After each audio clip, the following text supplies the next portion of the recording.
podcast is part of the Sports Social Podcast Network. Thanks for choosing this free Anfield Index podcast. If you'd prefer to listen to this or any of our other shows without adverts, then now's the time to check out Anfield Index Pro.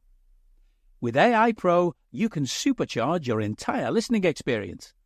You'll not only get all of our podcasts without the ads, but you'll have them far faster with our quick publish feature available exclusively for subscribers. AI Pro also puts you in the heart of our sound studio, with an option to listen to many of our shows live and interact with the podcasters in real time as the shows are recording. Upgrading couldn't be easier. AI Pro is available on all popular podcast platforms. Just head on over to AnfieldIndexPro.com and get started today.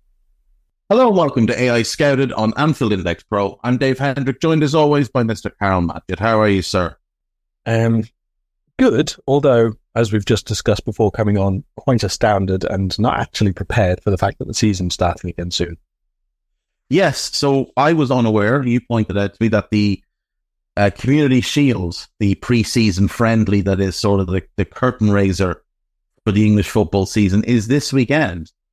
Now, not that anybody should really care about it because it's Manchester City versus Manchester United, and it is largely meaningless, but, you know, it is the precursor to the season. It does mean that the following weekend, the season kicks off on the Friday night.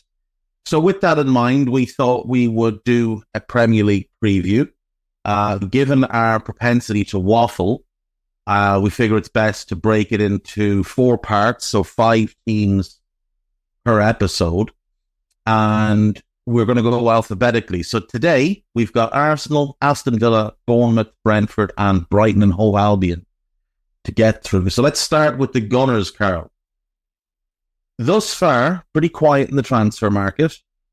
They did sign Riccardo Calafiori eventually. Took them a while to get that deal done. David Brea, his deal was a loan with an obligation to buy that was made permanent.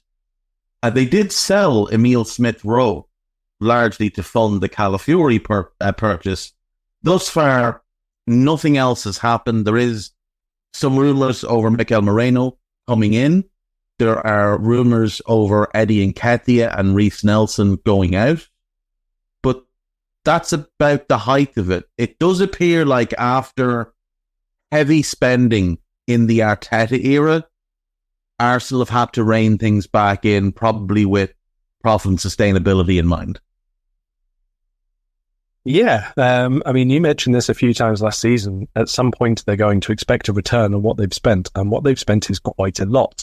So, it does, stand to reason that they wouldn't be able to maintain that level of expenditure, certainly without really, really good returns on it, whether that's sporting and also in monetary terms. There's not as if there's 5 seasons of Champions League money behind them at this point or anything like that. So it is still a catching up period for them, but certainly there will come a point where they need to be over and over again getting to the latter stages of that competition to get themselves the much, much bigger prize money, the much bigger share of television revenue split in the successive seasons afterwards, because don't forget it goes partially weighted now, of course. So I think it's also the case that they have got a much better squad than obviously they were working with at the beginning, and therefore, as sometimes we find, sometimes other teams find, it is more difficult to get those extra players which make that extra bit of difference or can come into the side, the squad, whatever part it is that you're looking to upgrade. So a natural consequence of a number of things, but I do also kind of feel that might benefit Arsenal in a little way. They should be able to have a bit more of a settled side. They should be able to sort of be able to judge where they think they would have improved from, not just by players, but by more familiarity, by the coaching, which we're still told that he's a great, great coach. Then, okay, you got to get your extra percentages from there now as well. Yeah, for sure. And I mean, the thing with this rebuild at Arsenal is you start to go through the squad, and there's very few players who predate Arteta at this point. That this is his squad in its near entirety. Karl Hein, who's, I believe, going on loan, but he's the only goalkeeper at the club, senior goalkeeper at the club, who predates Arteta. in terms of defenders. Sorry, can we just stop at the goalkeepers? And, we joke sometimes about like Nottingham Forest and other teams. Chelsea this year got themselves another. Arsenal have a huge collection of goalkeepers. Yeah. Like, Rune Rudison's still on the books, right? Yeah. Matt Turner is now back on the books. They have Arthur Okonkwo, who they were like really high on I'm not sure if it was last season or the season before that. We heard quite a lot of good things about him. Ramsdale, obviously, Raya in, Hein they've still got, and youth goalkeepers apart from that as well. Like, that's a big collection of goalkeepers and the wages that go with them, obviously, even if they're not massive earners. That's the thing. And like, they bought Ramsdale for significant money, then gave him a large contract, and within months decided, no, we don't actually want him as our number one, and went and got Raya. And like, there's been a number of goalkeepers brought in there, and it just doesn't seem like they're in a better position than they were when Arteta took over, when he had Emi Martinez, who could have been his number one, and Bert Leno could have been the number two. Now, Leno obviously might have wanted to go and play, but I would still have Emi Martinez as a significantly better goalkeeper than either Aaron Ramsdale or David Raya. And yet Arsenal sold him for 20 million and have spent, I believe, over 50 million to bring in these two. So that doesn't seem the smartest. You look also probably add in the mentality of Martinez is better than both of these two as well. And the fact he's actually gone on and won stuff. Yeah, for certain. He's a World Cup winner. In the defence, so you've got Calafiori, Tomiyasu, Zinchenko, Kivor, Timber, Gabriel, White, Tierney, and Saliba. Only Saliba and Tierney predate Arteta, and he clearly doesn't want Tierney around anymore. So he's probably going to go either out on loan or on a permanent this summer.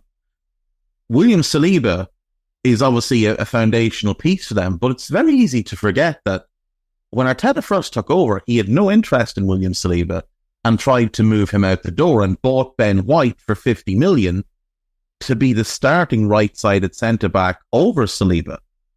In midfield, he signed Thomas Partey, he signed Martin Odegaard, he signed Jorginho, he signed Fabio Vieira, he signed Kai Havertz, and he signed Declan Rice. He signed all of their midfielders. And in terms of the attackers, Nketiah, Nelson, and Saka obviously came through the academy.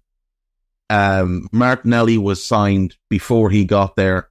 Trossard and Jesus are his signings. So you've got Martinelli, you've got Saliba, and you've got Tierney, are players who were signed by the previous manager. Other than that, this entire squad is Arteta signings or academy products. This is his squad. And surely now, this season, there has to be significant pressure on him to deliver. They've won nothing since they won the FA Cup in 2020, when he won the FA Cup with the team that Unai Emery had put together, or was put together for Unai Emery, whichever way.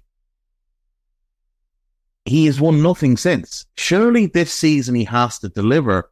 And I can't imagine the Arsenal board, the Arsenal ownership, have put £700 million behind him for an FA Cup or a League Cup. They're going to want return on their investment, and surely that return has to be a league title or a Champions League. Yeah, I think this year is quite a big one, quite an important one for them to show that at the very least they can go, I mean, really close, like when we lost by a point, kind of close, not be in the title hunt until the final game of the season, but still need Man City to do something else, 2-3 points, whatever it is not winning it, basically. If you can go into it on the last day and it be in your own hands, maybe lose on goal difference, fine, fair enough, but basically be capable of doing it. I think it's fair to say that they did marginally better points-wise than maybe I expected them to last season. I thought maybe low to mid-80s might be where they'd get to, effectively where we ended up. So probably outperformed it by, let's say, half a dozen points, something like that. But if Man City go back to previous campaigns where they get close to 100 points, Arsenal still have like a good bit to go yet. Like quite a bit to go to get to that kind of level. I know that they were very close last season to where the title ended up being, but points-wise, they haven't got remotely close to that 100 level yet. And City, we already know, are capable of doing it. Maybe they don't go and do it again this coming season, but they don't need to necessarily get to 100. They could go to sort of 95, and that's already 7 points better than Arsenal got to previously. So it's still a jump that Arsenal need to make, and for that to happen, either Arteta needs to bring out more coaching innovation or coaching improvement of players, or utilize the squad better, or there needs to be yet another sort of minor alteration, let's say, without additional transfer signings. Yeah, I mean, it feels to me now with City where they just do what's needed and no more than that to win the title.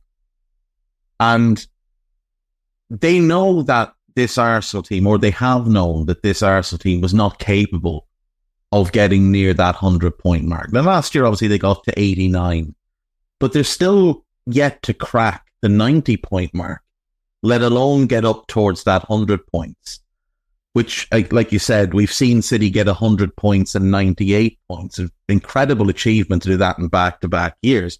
Liverpool, obviously, 97 and then 99 was an amazing achievement as well. Arsenal got 89 points last year. The year before, they got 84. Now, you can obviously say, oh, well, that's improved. Well, I would argue the league was worse last year than it was the year before.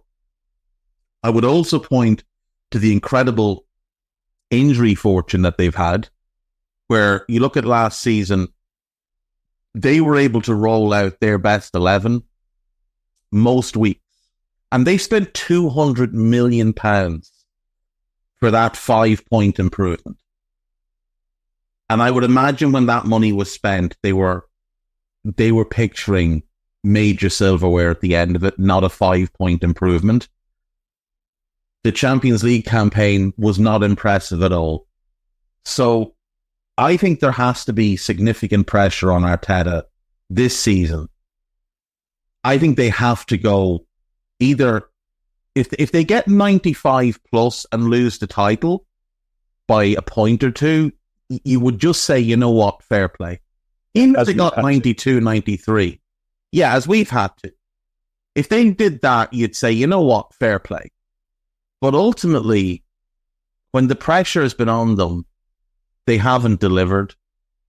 We saw it in 2022-23, where 10 games to go, that's when the title race starts, and they just choked.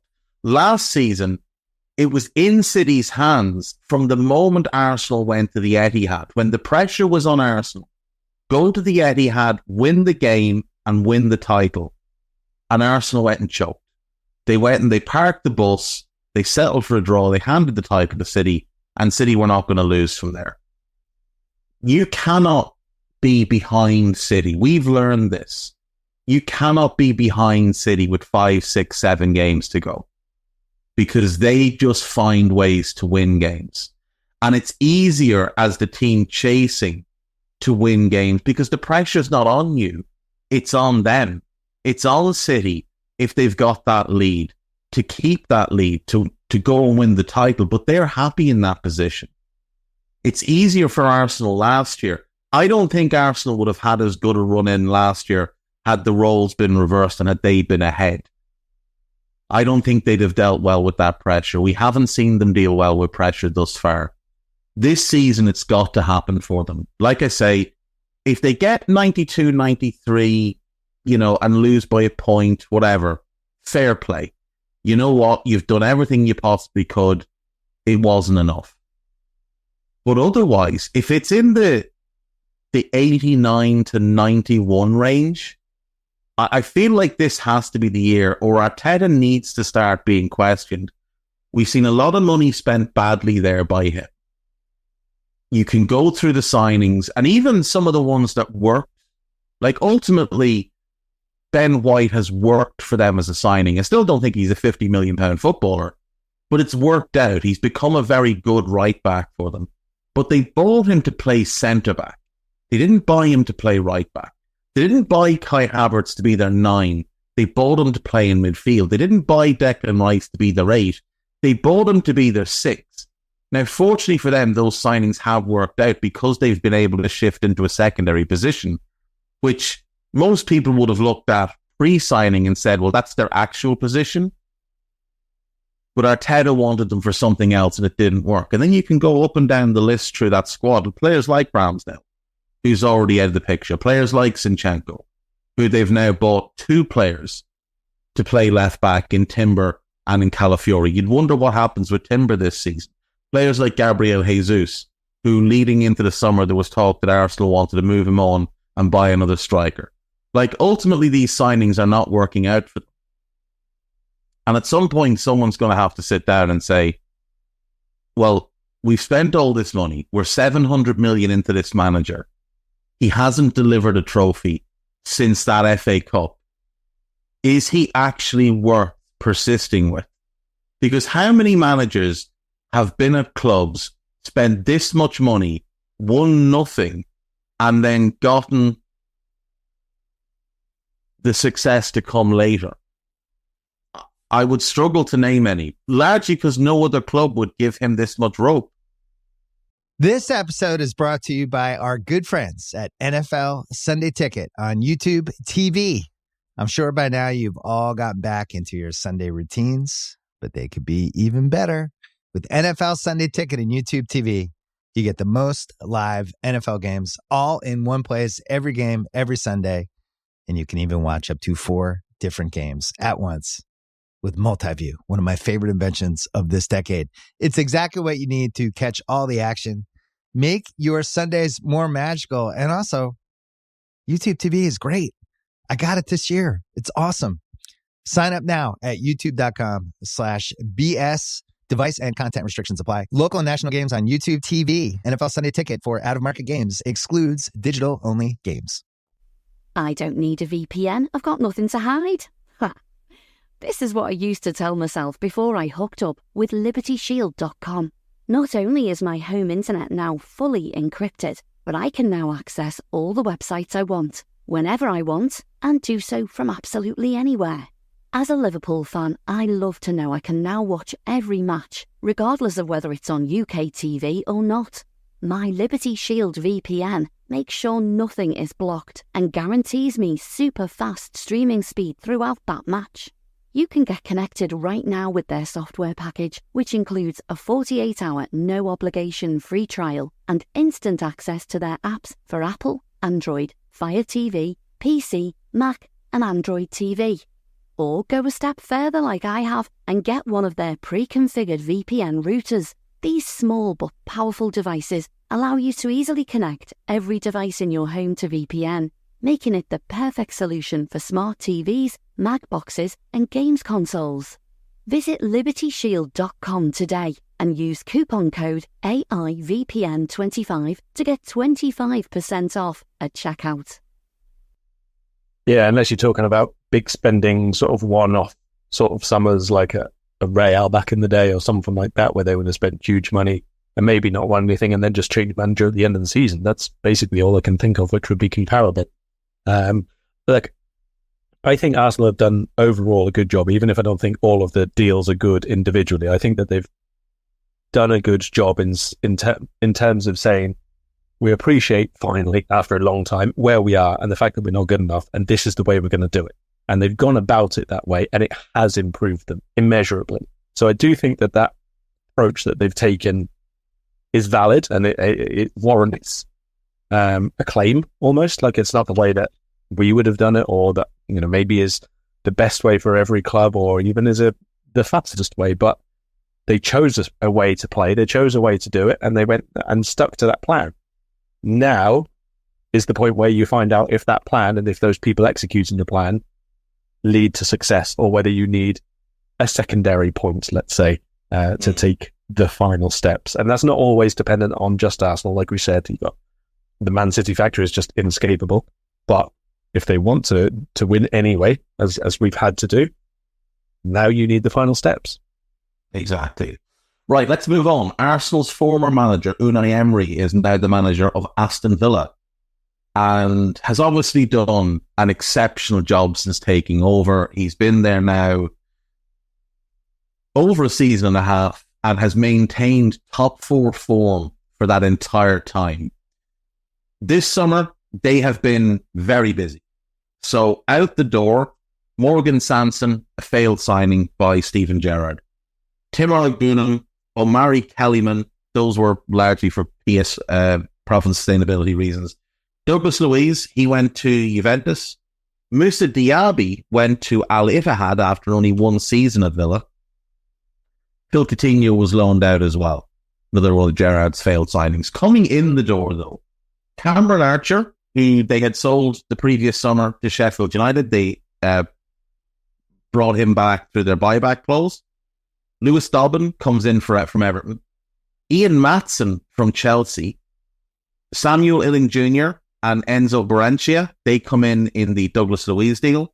Ross Barkley comes in. He was there on loan a few years ago. They bought back Jadon Philogene, who they'd also sold last summer. And then they got their big fish. They got Amadou Onana from Everton. Karl, I love this window. Genuinely. I think they have improved significantly. I think Matson is a huge upgrade for them at left back over Digne and the other fella who plays there, the Spanish chap, Moreno. I think they've improved in midfield. Despite losing Luiz, I think Onana is an upgrade. And I think when you add Barrenechea and Barkley, that improves the group as well. So I think they've got better in the starting 11, better in terms of depth. And while none of the attackers they've brought in are as good right now as Moussa Diaby, I do think the collective of Cameron Archer, Lewis Dobbin, Samuel Illing Jr. and Jadon Philogene puts them in a stronger position than just having the inconsistent Diaby. So far, they've held on to Jean Duran as well. There's some rumours he might still go to West Ham, but that one appears to have gone cold. And obviously West Ham have signed Nicholas Füllkrug, so probably not in the market for that big number 9 anymore. I think Villa have done really well this summer. And what really impresses me is they've done it with very little spend. Like, you're talking about a net spend for this in and around the 6 to 7 million mark. I think this is an outrageously good summer, and I think Monchi and Emery and whoever else has been involved deserve a massive amount of credit. Yeah, I mean, again, we probably have to, at the very least, acknowledge that there was some working, with the whole Everton, Aston Villa, Newcastle swapsies, and that's part of the reason why they've been able to do anything at all in the end. Otherwise, it would have just been sales first to make themselves able to do anything at all, to continue, basically. But they found a way, and although it's not a palatable way for everybody, that's not their fault. The way is there to be used, and they realised it, and they did it. And if anything, it's Premier League's fault or rule makers' fault or whoever else you want if you don't like the way that they've done it. But the players that they've ended up with, I agree with you. It looks really, really strong. I think it's more balanced. I think it's more well weighted, especially in midfield for the options that they want to have. I don't know loads about Enzo Barrenechea. If he comes in and does particularly well, I think that's an important one. Because I think Onana, Kamara, both of those two in there, really good. Sometimes they use McGinn there.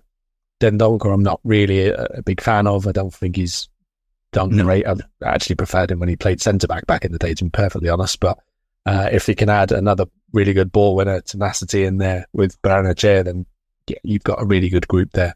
I wonder maybe about an additional right-back, just because Ezra Konsa had a really good season last year, but he did play both right and centre for them. I think he has to play centre for them. The concern I would have there is Matty Cash. Not just Matty Cash, but if they do move Konsa to right back to not play Matty Cash, is it going to be a Tyrone Mings coming back in? Is it going to be Pau Torres and Diego Carlos pairing up all the time. Like, I do think that they played well last year. Like, there's nothing about them. But now we're talking about Villa as a Champions League team. Do I think that those three centre-backs are Champions League calibre? I do not. I've never liked Diego Carlos. I just don't like his style of defending. I think he's too erratic. I think at times he is lacking really, really good decision-making. Pau Torres probably is a Champions League calibre player, but I would say in a normal Champions League side, he might be their third centre-back. That's kind of the level he eventually reached. So I would have that question mark about them in terms of, are they going to be able to qualify for the Champions League again?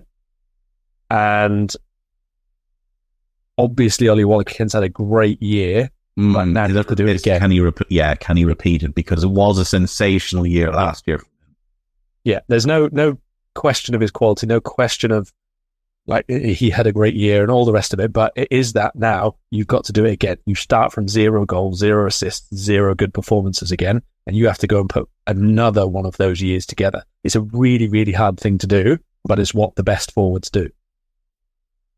For sure. I definitely agree that they're one light at the back, whether it's a right back to come in or a centre back to come in, and they stick with Konza at right back permanently. So they've got, say, Konza and Cash at right back, a new centre back and Carlos as the right-sided one, Pau Torres and Mings as the left-sided one, and then Maatsen and I would guess Moreno is the left back that they keep, given this manager signed them, and they look to move Luca Digne out the door. Now, I've just done some quick math and it could be a little bit off, but I have them at a 7 million net spend.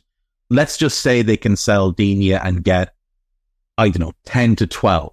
They paid 30 for him. He's a good player. He is a French international. If they could get 12 million for him, that will put them about 5 million in profit.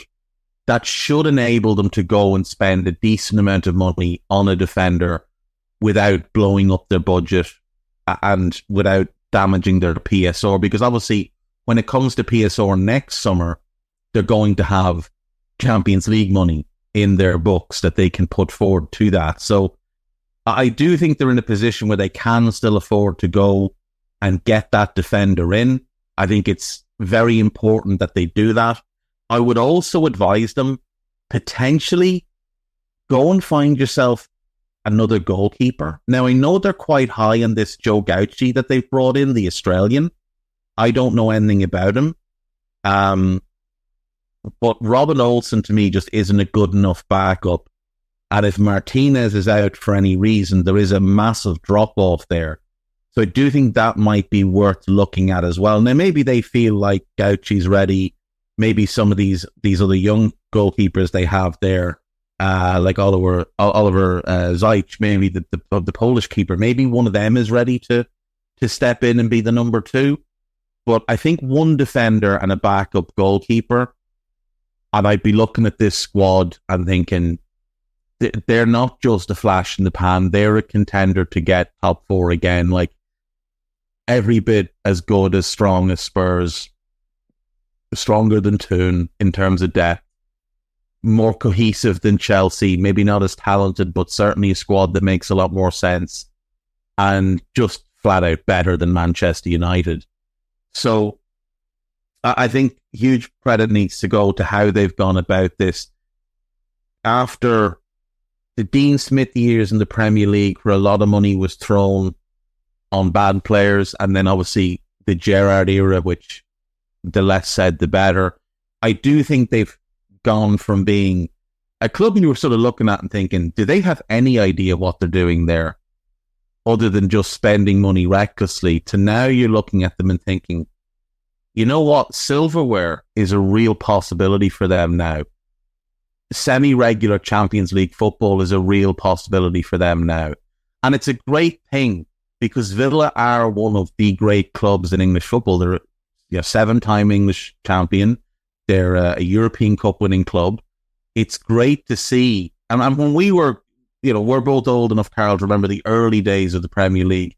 And Villa were one of the preeminent clubs there. They lost their way for a long time, but it's great to see them back kind of up at the top end of the Premier League. Yeah, it's definitely one of the sides you'd like to see doing well or being upwardly mobile and so on. I wonder right now, as they are right now, and as everybody else is right now, would you put them fourth?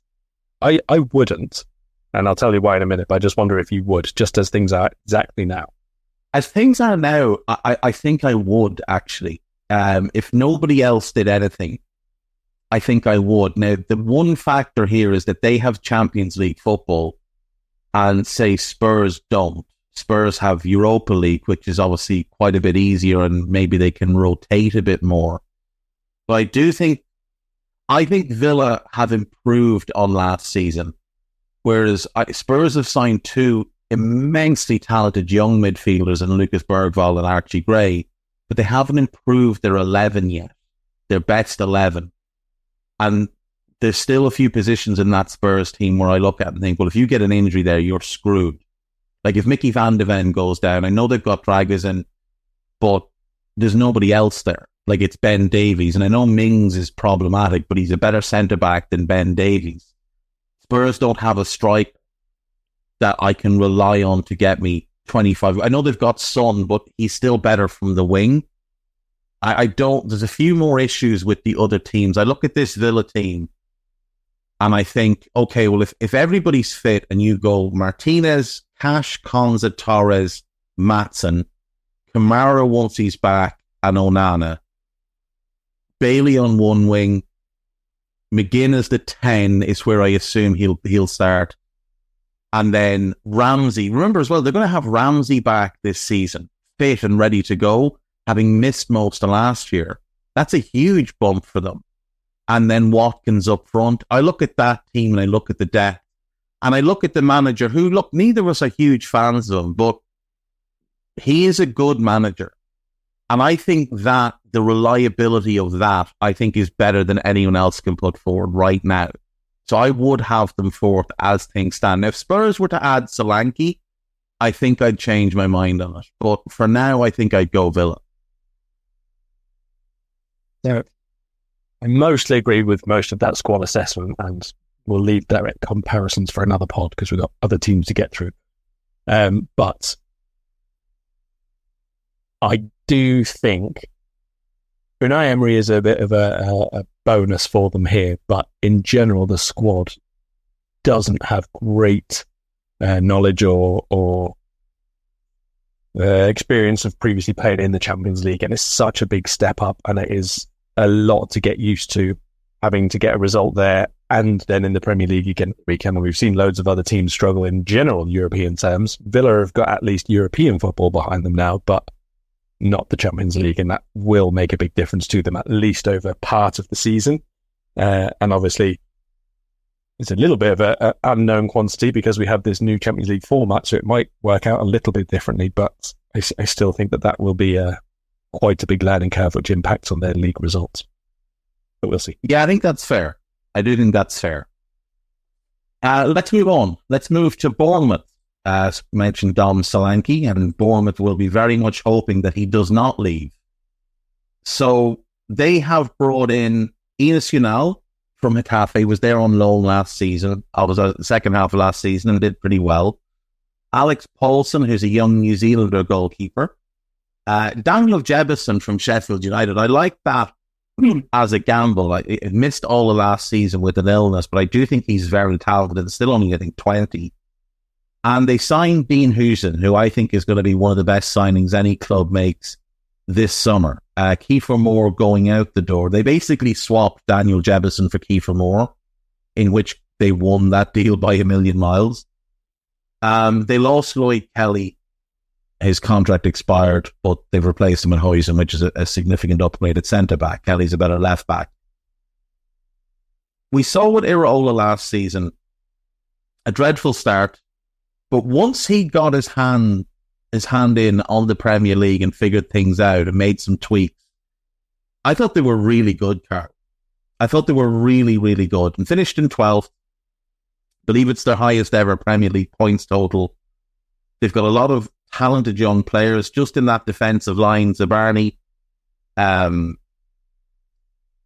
Huijsen and Milos Kerkez. I think that's really good. They could do with a few more additions for sure, and I think they'll get them, but I think they're moving in the right direction. Hey guys, it's Eddie Gibbs from Anfield Index here. I hope you're enjoying this podcast, and I'm sorry to call time on the show before it ends. In the current climate, it's tougher than ever before to offer podcasts for free.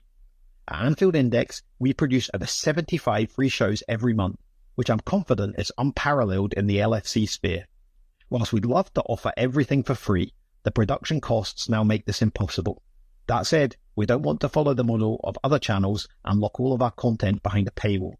So what we've decided to do is to continue offering every show for free, but cut that offering to 30 minutes on our longer shows. So to get all of our shows in full and enjoy the best of everything we have to offer, we really hope you'll consider supporting the channel and signing up at AnfieldIndexPro.com. For about the price of 1 cup of coffee, you'll get every podcast in full with 0 ads. You'll also get access to our LFC VIP community, where you can enjoy live podcasts, engage with our podcasters, and chat with other Reds in real time. So that website again, AnfieldIndexPro.com. Join today. Sports Social Podcast Network.